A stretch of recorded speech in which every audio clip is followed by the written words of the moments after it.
Hello दोस्तों, कैसे हैं आप लोग। उम्मीद करते हैं अच्छे होंगे। तो दोस्त, आज हम आप लोगों को मैथ में परसेंटेज को कवर करेंगे, जिसमें कंसेप्ट नंबर 2 दिया है कि क्रमागत प्रतिशत परिवर्तन पर आधारित प्रश्न है। ये क्रमागत प्रतिशत परिवर्तन पर आधारित का मतलब होता है कि किसी भी संख्या में लगातार, किसी भी मात्रा पर संख्या पे लगातार 2 बार कमी या वृद्धि होती रहती है। इस प्रकार के क्वेश्चन को सॉल्व किया जाता है। तो चलिए क्वेश्चन को सॉल्व करेंगे तो आपको इसका मतलब समझ में आ जाएगा। तो पहला क्वेश्चन दिया है कि एक संख्या में 25% की वृद्धि की जाती है, फिर उसी संख्या पर 16% की कमी की जाती है, तो परिणामी संख्या मूल संख्या से कितने प्रतिशत कम या अधिक है।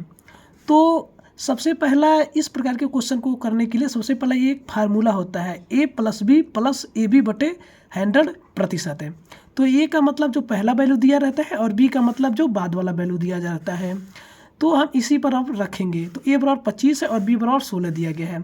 तो a के जगह पे हम लिखेंगे 25, और ये जो वृद्धि हुई है इसलिए यहाँ 25 को प्लस में लिखेंगे, और b की जगह हम 16 लिखेंगे, लेकिन यहाँ -16 इसलिए लिखे हैं क्योंकि यहाँ कमी हुई है, कमी है इसलिए माइनस लिखेंगे। तो -16 हो जाएगा, फिर यहाँ प्लस करेंगे। a की जगह 25 लिखेंगे, बीच में गुणे का चिन्ह है, गुणे करेंगे। b की जगह पे -16 लिखे हैं क्योंकि यहाँ कमी किया गया है, इसलिए -16 बटे 100 कोष्टक बंद कर देंगे। अब इसको हम सॉल्व करेंगे। तो 25 - 16 और ये जो माइनस का गुणा जो प्लस में हुआ है तो ये माइनस हो गया है, और ये 25 × 16 बटे 100 हो जाएगा।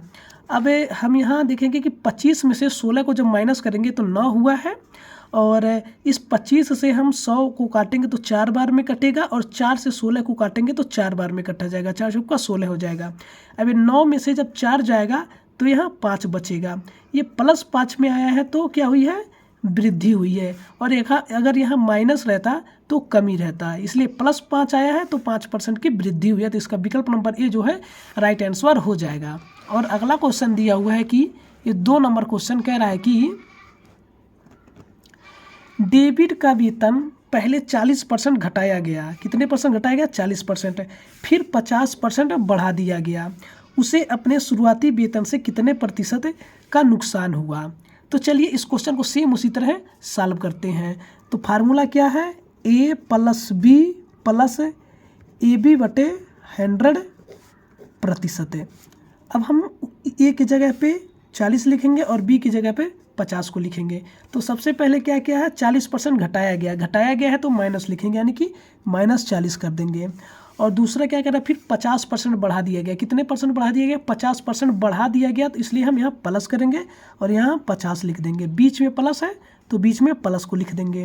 अब फिर a की जगह पर 40 लिखेंगे, लेकिन -40 लिखेंगे क्योंकि 40% घटाया गया है। तो -40 × 50% बढ़ा दिया गया, यानी कि +50 बटे 100 कोष्टक बंद करेंगे, यहाँ परसेंटेज लगा देंगे। अब ये जब -40 में से +50 जाएगा तो यहाँ 10 बच जाएगा, और इस माइनस का गुणा प्लस में होगा तो यहाँ माइनस हो जाएगा। अब इसको हम काट देते हैं, 0 से 0 काट दिए, 1 0 से 1 0 काट दिए, यानी कि अब ये जो हो गया 4 × 20, 4 × 20 हुआ, लेकिन यहाँ -20 होगा क्योंकि इस माइनस का गुणा इस प्लस में होगा तो माइनस हो जाएगा। तो 10 में से -20 जाएगा तो यानी कि यहाँ -10 बचेगा, और ये जो माइनस चिन्ह है ये बता रहा है कि 10% का नुकसान हुआ है, घाटा हुआ है, कमी हुई है, इसलिए -10 जो है विकल्प नंबर बी में है। तो ये विकल्प नंबर बी जो है -10 राइट आंसर हो जाएगा। और अगला क्वेश्चन दिया है कि 3 नंबर क्वेश्चन कह रहा है कि एक कार की कीमत 2 क्रमागत वर्षों में क्रमशः 15% और 20% कम हो जाती है, तो 2 वर्षों बाद कार की कीमत में कितने % की कमी होगी। यहाँ लगातार 2 वर्ष कमी हुई है तो हम माइनस लगाएंगे, तो उसी फार्मूले पे लगाएंगे। फार्मूला क्या है, a + b + ab बटे 100%। ये फार्मूला आप लोग नोट कर लीजिए, याद कर लीजिएगा, इसी फार्मूले पे लगेगा क्वेश्चन। तो कमी हुई है तो सबसे पहले हम लिखेंगे माइनस, फिर कितने % की हुई, पहली बार 15% की, फिर बीच में भी प्लस का गुणा माइनस में होगा तो माइनस हो जाएगा 20, और बीच में प्लस रहता है तो प्लस कर देंगे, और यहाँ -15 × -20 करेंगे बटे 100% कर देंगे। अब देखिए -20 और -15 और -b को ऐड करेंगे तो ये हो जाएगा -20 और 15 जो आएगा 35, -35 हो जाएगा। और इस माइनस का गुणा माइनस में करेंगे तो प्लस हो जाएगा, और प्लस का गुणा प्लस में करेंगे तो प्लस हो जाएगा। अब इस 20 से जो है हम 5 में भाग 20 से 100 में भाग देंगे तो 20 × 100 हो जाएगा, 5 बार में जाएगा। और 5 से जब हम 15 को काटेंगे तो ये 3 बार में जाएगा, यानी कि यहाँ +3 हो जाएगा।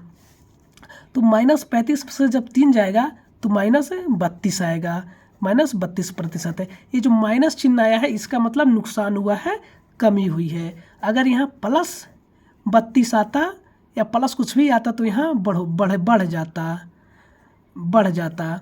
इसलिए ये -32 जो है विकल्प नंबर बी है, ये राइट हो जाएगा। विकल्प नंबर बी में जो दिया है 32 है। और अगले क्वेश्चन की ओर बढ़ते हैं। और अगला क्वेश्चन दिया हुआ है कि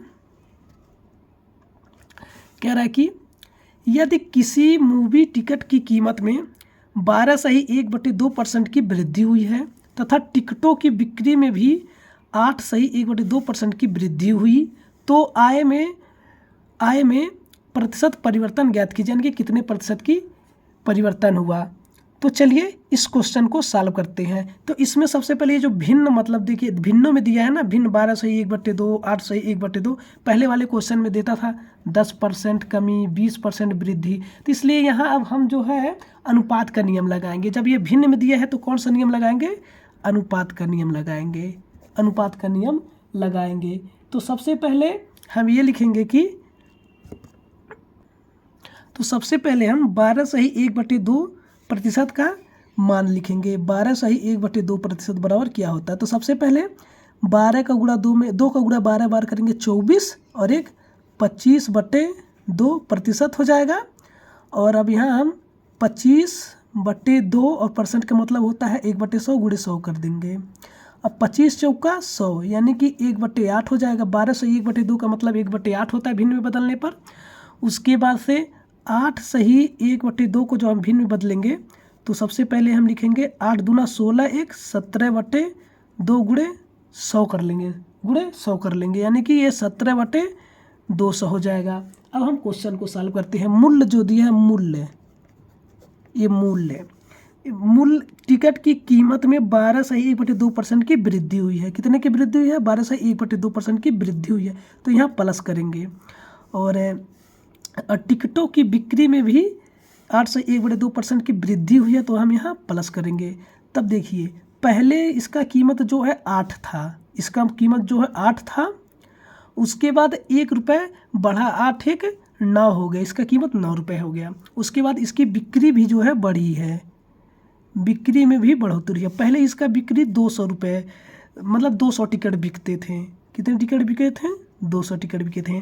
फिर जो है 17 टिकट और बेसी बिकने लगे, 17 टिकट और बेसी बिकने लगे, यानी कि 200 ये 217 हो जाएगा। कितना हो जाएगा? 217 हो जाएगा। अब ये जो आय है, इसकी आय जो निकालेंगे, आय निकालने के लिए हम इनका आपस में गुणा करेंगे और इनका आपस में गुणा करेंगे। तो 8 में जब 200 से हम गुणा करेंगे तो यहाँ पर ये हो जाएगा 1600 हो जाएगा अनुपाते। अब जब 217 में हम 9 से गुणा करेंगे तो 217 में जब 9 से गुणा करेंगे तो ये 1900 कितना होगा? 9 7 63, 1963 हो जाएगा, 1963 हो जाएगा। उसके बाद अब देखेंगे कि ये कितने % की वृद्धि हुई है। पहले 1600 8 टिकट, एक टिकट का मूल्य 8 रुपये था और 200 टिकट बिके थे, तो इनका जो आय होता था, यानी कि पूरा पैसे होते थे 1600 होते थे। लेकिन उसके बाद इस 9 रुपये, एक टिकट का 9 रुपये दाम हो गया और 217 टिकट बिके हैं। कितने टिकट बिके हैं? 217। तो इनका आपस में जब गुणा करेंगे तो 1963 रुपये, यानी कि 1600 से कितना हुआ? 1963 हुआ। कितना ज़्यादा है? 353 ज़्यादा है, ये 53 होगा, 1953 होगा। 353 टिकट बिके। तो हम इनका आय में परिवर्तन ज्ञात करने के लिए सबसे पहले हम लिखेंगे 353 से कितना हुआ? 1600 से बढ़ाना, तो पहले 1600 गुणे 100 करेंगे। इस 2 जीरो से 2 जीरो को काट देंगे, 2 जीरो से 2 जीरो काटेंगे और जब 16 से 353 में भाग देंगे तो 16 दूना 32 हो जाएगा। फिर यहाँ बचेगा 33 हो जाएगा। फिर 16 दूना 32, यानी कि 22.0625 इसका इतनी बार में जाएगा, यानी कि इसका विकल्प नंबर बी जो है ही राइट आंसर हो जाएगा। और दोस्तों अगर आपको वीडियो अच्छा लगा है तो आप लोग वीडियो को लाइक करें और चैनल पर पहली बार विजिट किए हैं तो चैनल को सब्सक्राइब करें और अपने दोस्तों के पास शेयर करें। दोस्त इसके पहले वाले वीडियो में जो है हम एबी रूल को बताए हैं, इसका बेसिक कंसेप्ट बताए हैं, तो अगर आप लोग उसको नहीं देखे हैं तो उस वीडियो का लिंक हम डिस्क्रिप्शन में दे देंगे, आप लोग वहाँ से जाके देख लीजिएगा। मिलते हैं अगले वीडियो में, धन्यवाद, जय हिंद।